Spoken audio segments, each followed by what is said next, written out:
In my last video, we walked through the 12 steps of the Vickerson method.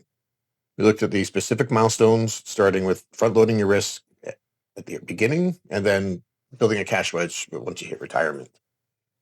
But those 12 steps don't exist in a vacuum. They're tactical actions.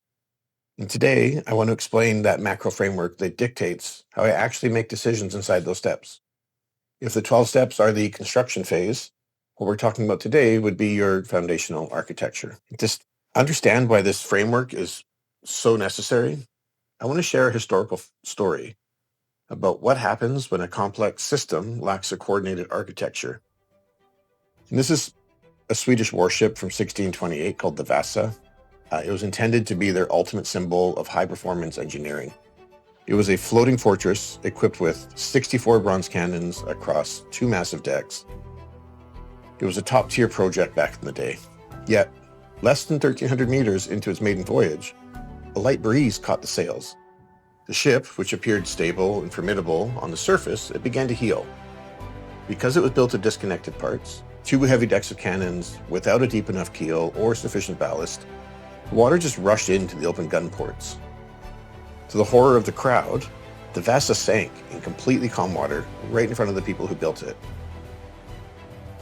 Now, quick story, but really that Vasa didn't sink because of the storm. It sank because there was a failure in its basic architecture. It was top-heavy, it was uncoordinated, and it lacked the stable governance required to manage its own power.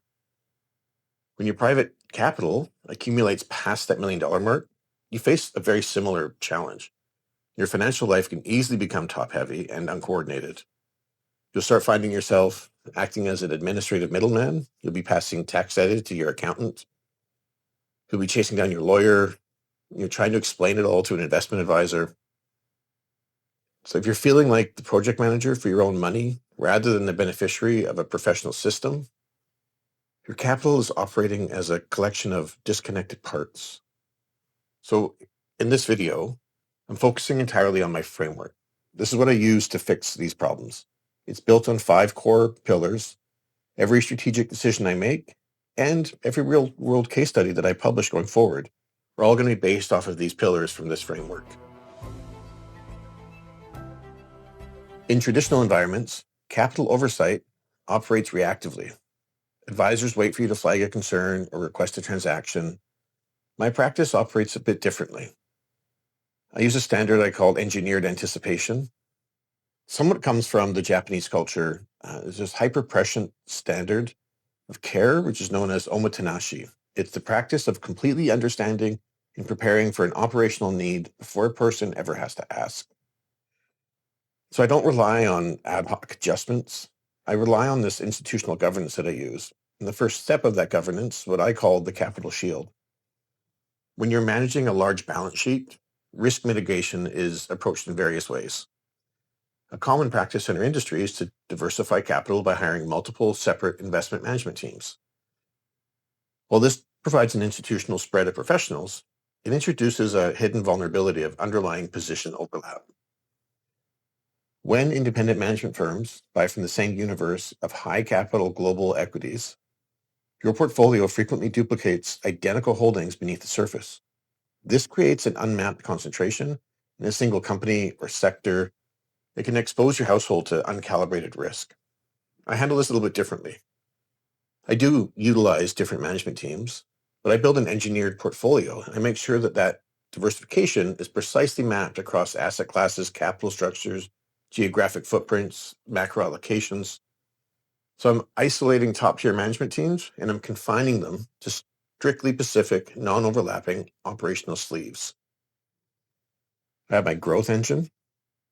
These are sort of high-quality, broadly diversified equity assets deployed globally to maintain purchasing power and drive long-term compounding. I have an income or debt section. This is a structured sleeve combining low volatility, sort of fixed income assets, Canadian dividend producing equities, and I use alternative income sources from liquid alternatives. This section is mathematically engineered to generate more stable, predictable cash flow through any macroeconomic regime. Then I have my wildcat sector. My wildcat sector. Dedicated opportunistic capital positioned to capture value during severe market dislocations or specialized alternative events. These are those sort of niche, very specific holdings that get about 5% each. By mapping each of these institutional managers to a specific sleeve, giving them a specific job, we separate out and eliminate the duplication. No single position can be accidentally overweighted, and this ensures that the diversification functions as risk management and not just a passive afterthought. Once the capital shield is established, its performance and structural baseline are continuously audited. When left unmonitored, just normal market movements are going to put your proportions of your assets out of whack over time. This is what we call portfolio drift. Preventing this drift requires continuous monitoring. I use an execution method that rejects sort of the standard industry practice of automated programmatic rebalancing. I find automated systems trigger transactions blindly based off of these rigid mathematical thresholds. This automated execution frequently forces the premature liquidation of outperforming assets, cutting off growth momentum and sacrificing opportunity. My approach is tactical and intentional. So if prevailing market conditions validate an outperforming position and a clear forward path exists for continued capital growth, well, then we let that run. We don't place arbitrary limits on net progress simply to satisfy generic software. Rebalancing inside of our framework is an active analytical decision. It's designed to insulate your capital from any unmapped risk and take advantage of these growth moments. The third pillar is strategic allocation. So while the core building blocks of my portfolio remain the same for everyone, the allocation inside of that portfolio is never static. True alignment is when I'm recognizing that while two separate households might have the exact same underlying investments, their specific weightings must look completely different based on their immediate season of life. Inside the engineered portfolio, I dynamically adjust these asset weights. I have an allocation framework that I like to use that I track your household life cycle. There are milestones, such as when you're accumulating or you're mid-career. I focus on maximizing your growth engine so I can leverage that long compounding horizons while establishing some basic liquidity guardrails. You run a business, you need some corporate liquidity. Well, then we're going to focus on isolating your corporate cash flows, managing retained earnings tax efficiently, and then decoupling personal capital from operating business liabilities. And then there's the stewards and retirees. So here I'm shifting your weighting decisively towards the income, establishing withdrawal sequencing and optimizing your structural handoff of assets. By continuously shifting these weightings to match your life stage, your capital always directly serves your current real-world needs.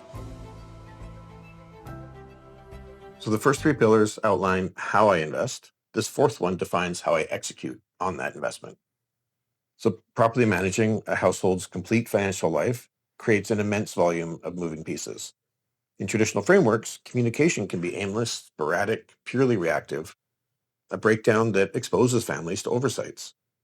Attempting to address tax compliance, estate mitigation, corporate structures, liquidity needs, all in a single massive annual meeting is going to create cognitive overload.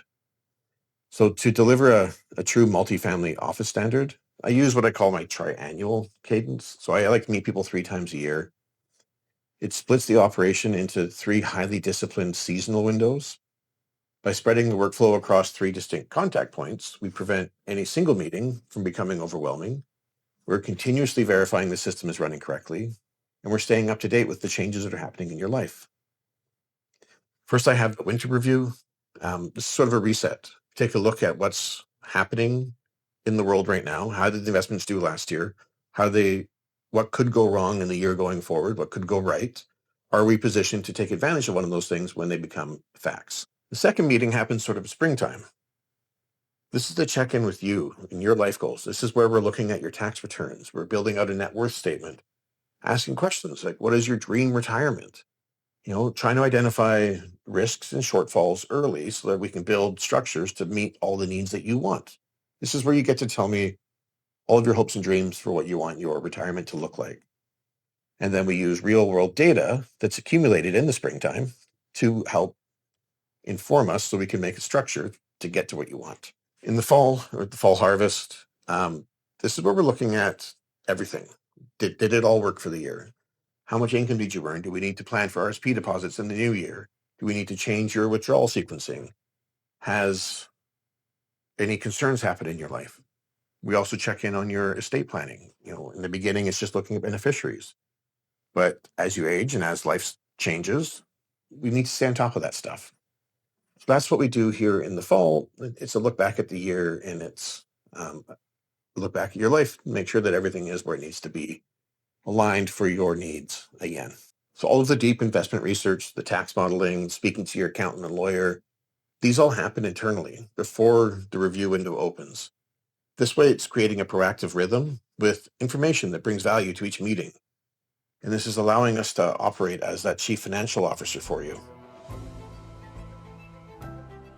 Before I get into the tools that I use, which is the fifth pillar, I just wanted to share it.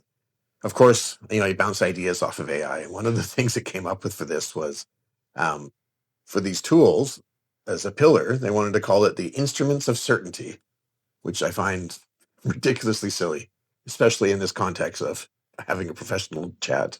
Anywho, it's these tools that I'm using that are helping sort of really reinforce all of these different systems that we have. It's taking away a lot of the guesswork that I have to use.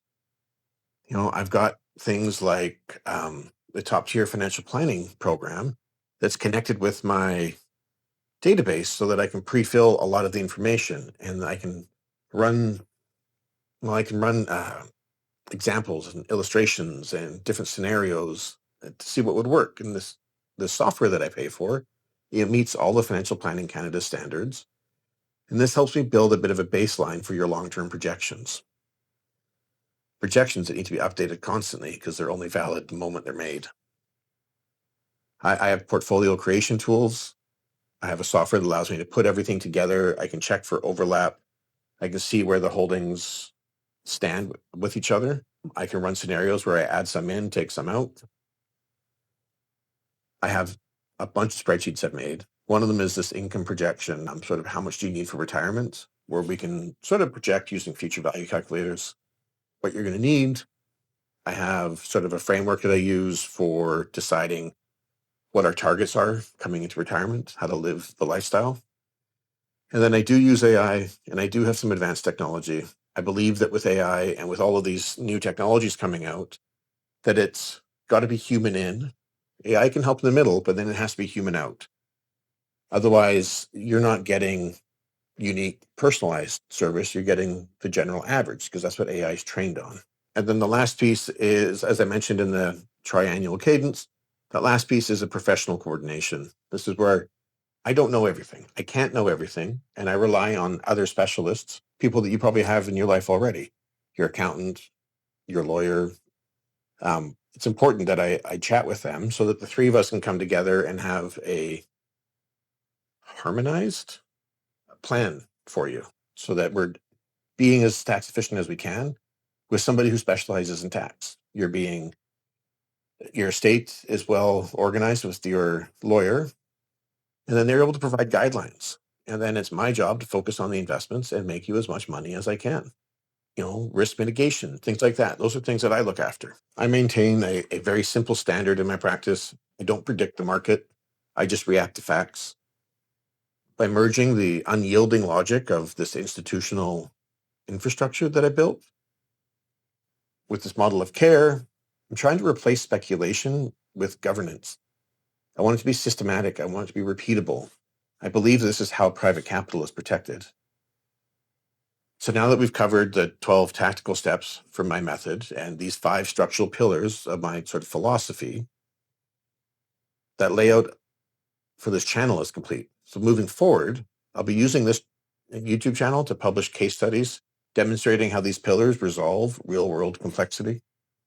By walking through these structural, corporate, multi-professional scenarios, hopefully you'll be able to see how my process works, seeing exactly how capital is positioned, why specific adjustments are made to maintain long-term stability. When your household capital has stabilized, the next generation doesn't just inherit money. They're going to inherit this architecture to be able to manage it. You're going to stop being a middleman between your professionals. You're going to start behaving like a CEO of your house. Well, we provide the infrastructure to support you. If you're ready to move from fragmentation to a private institutional style plan designed to help every generation, let's talk.